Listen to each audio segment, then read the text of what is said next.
남성이 라면을 먹고 있는 여성의 목덜미를 만지는데 이 남성은 계속해서 여성의 옷을 잡고 끌어당기는 등 소란을 피웁니다. 그런데 출동한 경찰의 행동은 더 이상합니다. 저쪽에서 막 벗어들었군요. 쌤도 이제 불리하다면서 이거 다 없던 걸로 됐구나. 생각 잘하라면서.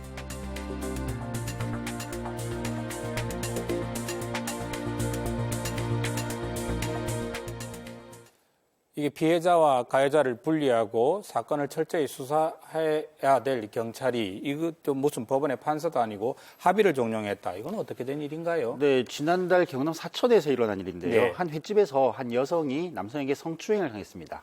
그런데 경찰이 이를 무마하려고 했다는 의혹입니다. 당시 CCTV 영상인데요. 네. 흰색 옷을 입은 여성이 식당에서 라면을 먹고 있는데 네. 한 남성이 옆에 앉더니 여성의 목덜미를 만집니다. 아, 저 장면이군요. 네, 여성이 소스라치게 놀라면서 이제 자리에서 일어납니다. 네.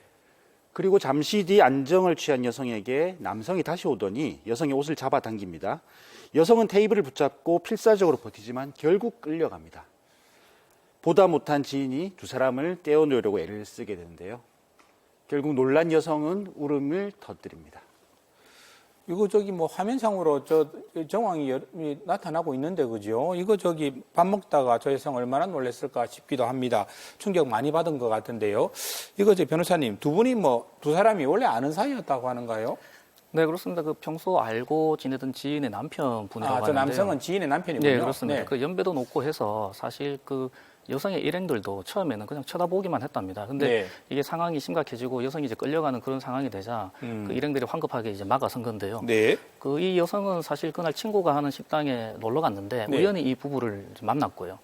부부는 2층에서 식사를 하고 이 피해 여성은 1층에서 친구들과 식사를 하고 있었습니다. 네. 근데 2층에서 식사를 하던 남편이 1층으로 내려와서 이 여성에게 추근득거리기 시작한 겁니다. 네. 그리고 다시 보니 예쁘다, 연애하자 이런 말도 했다고 합니다. 계속 네 괜찮은 놈이다 한번 만나자 이래가지고 내가 콜 할 테니까 조용하게 만나가 우리 연애 한번 하자 이제 허리 잡고 어깨 동무하고 막 손도 잡아 당기고 하여튼 막 내가 기분 나쁠 정도로 많이 했죠. 도저히 안 되겠더라고.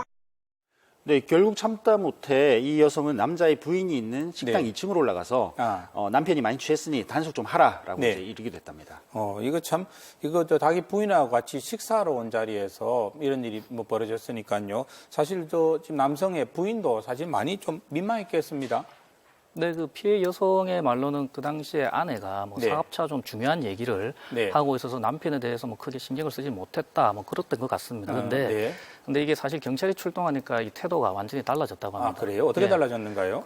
피해 여성이 아내에게 먼저 욕설을 했기 때문에 네. 이를 쳐다보던 남편이 술에 취한 상태에서 이 여성의 옷깃을 잡아당겼다 이렇게 주장을 하고 있는 겁니다. 네, 결국 피해자와 가해자의 진술이 엇갈리게 된 상황이 된 거고요. 그렇네요. 네, 현장에 출동한 경찰은 이제 어찌된 영문인지 이제 좋게 해결하라며 합의를 부추겼다고 합니다. 나 욕한 적 없다고 이거 다 들었는 사람이 있는데 내가 이러니까 아니라면서 또 욕했다 하면 일단은 상반가시로 내가 이거 없었던 걸로 된다면서 생각 잘하라면서 이제 여기서 그냥 끝내라고 만약에 이거를 갖다 접수해버리면 이제 대통령 할애비도 못 빼낸다면서 이래 됐구나 저 사람 처벌받아야 되고 일단은 지금 재판까지 가봐야지 판결이 나봐야지 최종적인 결론을 알 수 있겠고요. 현재는 이제 피해 여성의 주장이긴 합니다만은 이거 그렇다 하더라도 성추행 신고를 듣고 출동을 했는데 이 현장에서 바로 말이 엇갈리니까 시시비비를 가리고 정확하게 그럼 조사를 해야 되는데 수사를 해야 되고 그냥 잘 해결해라 합의를 하라 이렇게 이야기했다는 그런 주장이네요. 네, 피해 여성의 주장으로는 이제 네. 경찰이 사건 접수를 그냥 하지 않는 게 어떠냐 이런 이야기를 했다고도 하고요. 네. 사건 조사를 위해 지구대로 이동하면서도 피해 여성은 동행하지만 피해자 남성은 또 두고 갔다고 합니다. 내가 지금 저 아저씨 누이한테 눈앞에 있으니까 밖에 나와서 이야기를 좀 하자 해요. 행사사건이 되니 이거 처리를 하면 복잡해집니다라고 얘기를 하더라고요. 더 시끄러워진다, 더 복잡해진다고 얘기를 하더라고. 그래서 내가 그 말 끝에 그냥 법대로 하시라고. 네, 법대로 해달라고 했고 여성은 이제 그때 입은 상처로 입원까지 네. 한 상황인데요. 여성은 결국 경찰청 홈페이지에 억울함을 호소하는 글을 올렸고 사건 접수 일주일이 지나서 남성은 강제추행 및 폭행 혐의로 입건이 됐습니다. 저기 CCTV 화면도 있고 또 증거가 없는 것도 아닌 것으로 일단 추정이 되는데요. 이거 경찰이 왜 그랬을까요? 어떻게 변호사님 경찰 입장은 나왔습니까? 지구대 입장은 일단 합의를 종용한 사실이 없다. 부인하고 있다고요? 네, 그렇습니다. 네네. 그리고 여성이 거짓말을 하고 있다 이런 입장입니다. 네. 그런데 그런 사이에 이 가해 남성으로부터 이 문자가 한 통이 왔습니다. 문자 내용은 뭐 진심으로 죄송하다, 사과드린다 뭐 그런 내용입니다. 네. 네, 성추행 의심을 받고 있는 네. 분, 이분 진주에서 좀 알려진 사업가라고 하는데요. 네. 네, 그래서 경찰 고위 공무직에게 뭐 사건 청탁으로 무마하려고 했던 것이 아닌가. 네. 피해 성층은 이제 의심을 하고 있습니다. 그리고 경남 경찰청 관계자가 네. 사건의 진위를 파악하기 위해서 어제부터 이제 감찰 조사를 진행했다고 합니다. 이렇게 되면은 성추행 사건이 저기 또 사건 청탁으로 갈 수도 있겠네요. 네, 또 그렇습니다. 변호사님 이거 사건 청탁과 합의 종용 이게 사실이라면 이건 어떤 죄에 해당이 될까요?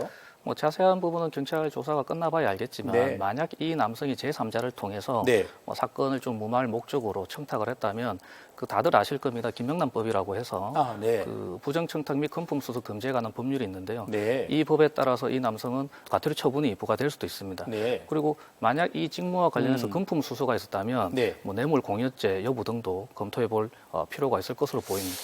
예, 처벌이 가볍지는 않습니다. 자, 그러면 경찰은 어떻습니까? 뭐 가해자 입장에서 합의를 부추겼다, 뭐 이런 이야기를 주장을 하고 있는데요. 이거 피해자 지금 앞 이야기는 어떻게 지금 계속 진술이 되고 있습니까? 일단 그 합의를 종용한 경찰관 부분에 대해서는 네. 뭐 형법상의 그 직권남용죄를 한번 검토해볼 필요는 있어 보이고요. 네. 그리고 이 여성에 대해서는 만약에 이 여성의 진술이 허위라면 네. 무고죄 여부도 검토를 해보겠지만 네네. 사실 그 가해 남성으로부터 온 그런 문자 메시지 내용을 본다면 무고죄까지는 뭐 가기 어렵지 않나 그런 생각이 듭니다. 네, 피해자의 주장이 사실이라면 저분 출동하신 경찰관 분들의 신조가 좋은 게 좋은 거다 뭐 이런 게 아닌가 싶습니다. 이해하기 힘든 태도고요. 경남경찰청에 제대로 된 감찰이 있어야 될 것 같습니다. 두 분 오늘 수고했습니다. 고맙습니다.